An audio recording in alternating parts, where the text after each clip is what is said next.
Hi, this is Marcel of Marcel on Tech, and today we're talking about the Xiaomi 12 Pro. This bad boy has seriously impressed me over the last couple of weeks since I've been using it as my daily driver, so to speak. And it has been much better than I had expected.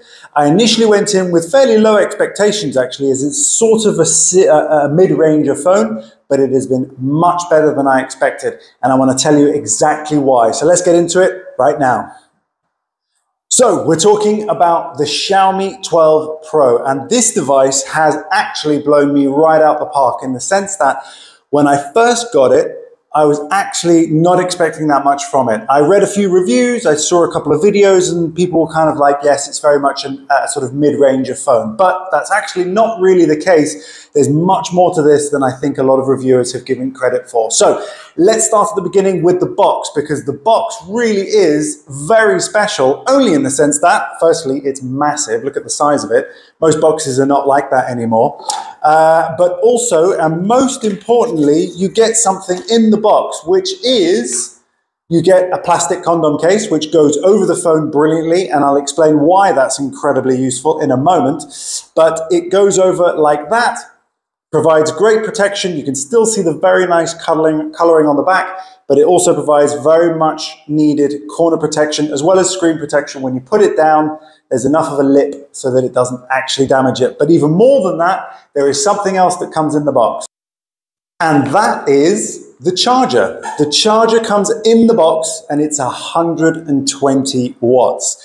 This is a total game changer. You will not find this in almost any other device except maybe another Xiaomi or an Honor, because these are rarities now, and this thing is an absolute bonus. And I'm going to tell you why, because it's in my likes or benefits section of the video coming up. So this is very unique, as well as obviously a USB Type-C cable, but nothing else. And of course, a very extensive instruction manual, and of course, your SIM card ejector tool. But that's all fairly standard stuff. So that is the box. Now, the look and feel and design of this phone are not necessarily terribly unique, but I tell you what is unique is this soft back. It is unlike anything I've felt before. It almost feels like suede, but it's actually not. It's a soft plastic. It's completely matte, which means it's not a fingerprint magnet. You can put as many fingers on there as you like, and it doesn't make any difference. So it's really nice in that capacity. You've got the volume rocker and the power key on the left side, depending on how you're looking at it. You've got a single punch hole camera, front-facing camera, and a very nice off-the-edge screen as well. Now, I do like rounded edges. Some people don't, but I really like them. I like the waterfall effect, and it is a beautiful screen. So the in-hand feel is really, really nice. You've got two grills. You've got speaker grills, that is. You've got one at the top and one at the bottom, of course, USB-C and your SIM card tray, and there's nothing on the right side there either. So the sound quality is very good, but I'll come back to that in a moment. So the in-the-hand feel is really nice. It's a little slippery, all glass phones are. You put this on and that goes away, but the back of this phone is probably the nicest rear end of a phone that I've felt in a long time, or at least that I can remember anyway. So really surprised by that, because it's actually something you kind of want to touch. I do want to talk about the camera quality. So the camera quality on this, it's actually got indicated there 50 megapixels, because each of the lenses is 50 megapixels. Now, I'm going to put the specs up on the screen. I'm not going to go into loads of technical specs because it's been done. It's not very interesting. I want to talk about my experience so that you can get some idea of what might be of benefit for you. And the cameras on here have been fantastic, particularly in good daylight. So in daylight scenarios, using the portrait mode has been really accurate. You can see the software kicking in once you look at the photo through the gallery. It kicks in, blurs out the background. You can control the level of that. And it has been really good, really crispy, bright, vibrant colors. Now, I like bright, vibrant colors in my images. Some people prefer them to be more natural, so you can tone it down a little bit if you want to, because within the camera settings, there are a plethora of different filters, different techniques. There's slow-mo mode, but then there's cloning mode. There's 101 different things. If you'd like to know more about the camera app itself, then I would be happy to do a separate video, because that needs its own 15-minute video. So that really is a very powerful feature. So the camera stills, I would say, are A grade. Now that's very, very good for this price range device. And even the video has been good. A little bit on the dark side, but you can go all the way up to 8K if you want to. So 8K is very high resolution. Obviously, it limits how much 8K recording you can do, but it has been incredibly good. So I've been very, very pleased with that. But I've been recording in 4K and 1080p throughout the time I've been using it, and it's been smooth and clear. There hasn't been too much choppiness. Stabilization varies depending on which lens you use. From the wide angle lens, you can use 8K on the wide angle lens because all of the lenses are 50 megapixels, but you're going to lose a little bit of the quality and so on. But anyway, it is very, very good camera, and I've been really impressed. So the camera itself is even like a B+, because it's been able to compete with what I've been using in most recently, including the Pixel 6, and some Galaxy Samsung phones as well. So really, really good. Now the battery life as a result has been way better than the Pixel 6 Pro, which was the last device I was using. This is an all-day phone. So, I mean, I can use it intensely, I can use it moderately, and it will always get me to the end of the day. But the bonus is, because of the quick charger in the box, even if you are running low, if you've got that quick charger to hand, the way you're gonna charge throughout the day is going to be different anyway, because if you're running low, let's say you've got 20% left, you plug this in for 10 minutes, you'll get 80%. So if this thing is running flat, this will charge it up in 18 to 20 minutes completely. So in the mornings, I just plug this in and I'm on my way. Once I've had breakfast, it's done. So I definitely don't plug it in overnight. It definitely doesn't need it. So that has been a real game changer, and it's changed my behavior, which has been really handy. In terms of heating up, it does have a boost mode, so it can do it even faster, but it does make the phone warm up, which obviously means in the long term it could have an effect on the battery. So you don't have to use that mode, but they give you the choice, which is really cool. Then, of course, it is absolutely brilliant because that means obviously you're not spending all the day, or you're spending a lot of time wondering whether or not you're going to make it to the end of the day. So it's been really, really good. So that's the battery life. It's been really, really good. But now I want to talk about the screen, which is a very high quality, excellent resolution screen. I've been really impressed with this so far. I really love the bright poppy colors. You can obviously change how vivid the screen is. You can bring up the tones or bring it down a little bit.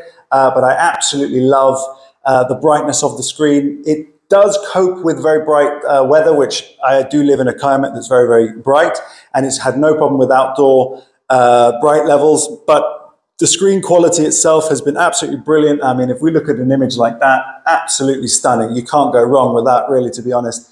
So I've been loving the screen, really high quality, and obviously definitely something that is a strength for this device, as well as remembering that it does have the curved edge here. Now, I was talking to a friend of mine who noticed that the weight distribution is a little bit off, in the sense that it's more top heavy. That'll be because of this huge camera bump, which I'm going to talk about a little bit in my dislikes of this device. But for me, not usually a problem, because I always have my finger just here. Then you can obviously see that I'm supporting it mostly through my palm, and then obviously through this finger here. So for me, I actually don't mind that in the slightest. It's not really a big deal or a big problem for me, so it's not been an issue at all. Now, in terms of heating up, when you charge it on the boost battery charge, it does get a bit warm, which it does warn you that's going to happen.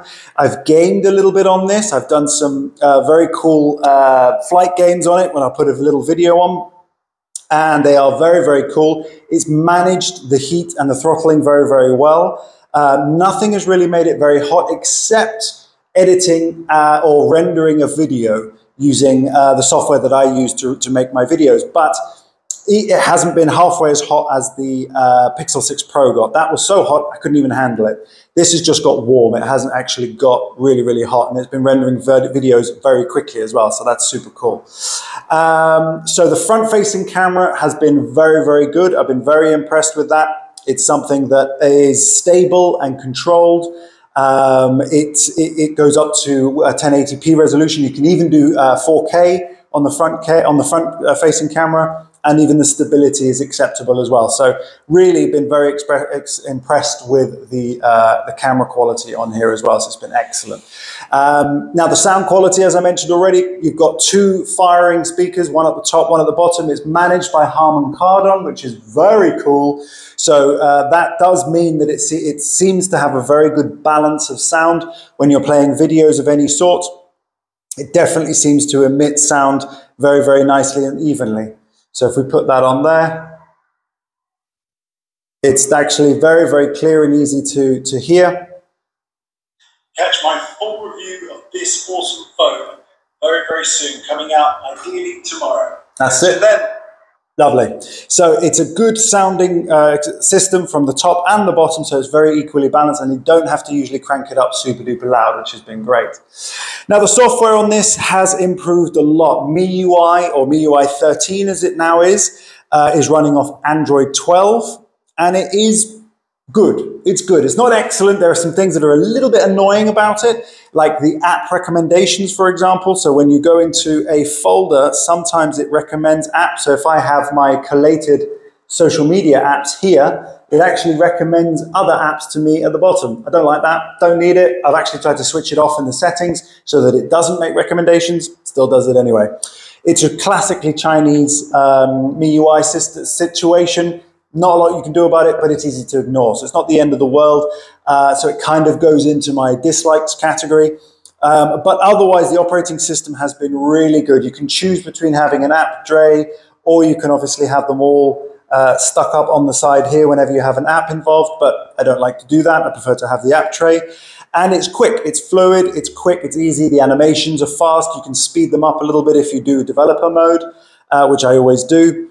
And then, of course, theming. Theming can make the device look completely different. This, I have a theme installed for iOS. So I wanted to see what it looked like mimicking the iOS system. And you've got the tray there similarly, and the icons looking somewhat similar to the iOS system as well. So I like it. I think it looks very, very tidy. And MIUI definitely works well. So overall, my likes massively outweigh my dislikes. So let's talk about my dislikes now. And those would be, the first thing that came to mind was the camera.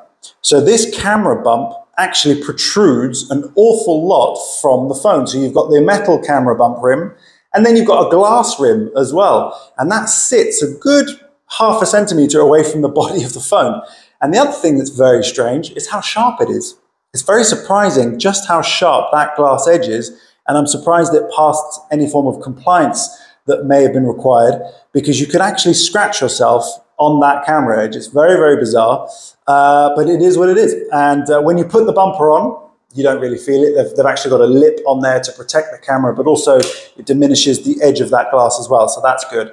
But as I mentioned, the other annoying thing really has been only the ads that are involved in the app recommendations, and then, of course, the fact that you're going to get advertisings in certain applications. And it also does its auto scanning as well. Of every app you install, it scans it by itself. I'm not quite sure how reliable or useful that is. It's never found an issue with any apps that I've installed, but that's probably because I'm usually getting them from the App Store anyway. So otherwise, it's not really been an issue for me with the software, but there are just a few gimmicky things that I'm not crazy about, but that's the Chinese brand for you, so it is what it is. All right, so in conclusion, if you can get this device for under the price of 700 euros, it's an absolute bargain. This device would fit, I think, would compete with the likes of an iPhone. Maybe not the latest iPhone, but any previous iPhone from the iPhone 13 in stills, and maybe compete with a slightly older iPhone for video as well, because the video and camera quality has been excellent. The speed has not been a problem. I haven't had a single crash, no bug issues. No stutters or anything like that. This thing has just worked really, really well. So if you can find it for a price under 700, remember, I always recommend for them to be either refurbished or secondhand, where you can find them on official branded websites that will send you the original box. That's exactly where this is from. This is from Amazon Warehouse, so I'm not messing. And it is absolutely brilliant. You'll get it for a much better price. It's a perfectly conditioned device. You wouldn't know the difference other than the box has already been opened. So I really can't stress how important that would be, because it's better for the environment and it's better for your wallet. So it's a win-win all round, okay? I hope you got some value from this video. I hope you also would consider getting this device. And if you do, or if you have this device, put it in the comments as well and let me know what you like about it. One final thing that I forgot to mention, this comes with an IR blaster. How many phones come with IR blasters nowadays? That means you can control anything that receives a signal, such as your AC machine, such as your TV, such as your car, your stereo at home. Any one of those things, you can run it through your phone. Now that is such a useful addition that I'm amazed that more phones don't have it in it. But anyway, this comes along with it. So this is going to be probably one of my best phones of the year so far because of value for money and because of a massive surprising quality of the camera. The battery life is perfectly adequate. You get this huge charging brick in the box. So it's a win-win all round, especially for this price. So get hold of one of these as soon as you can, and I hope to see you in my next video. Peace.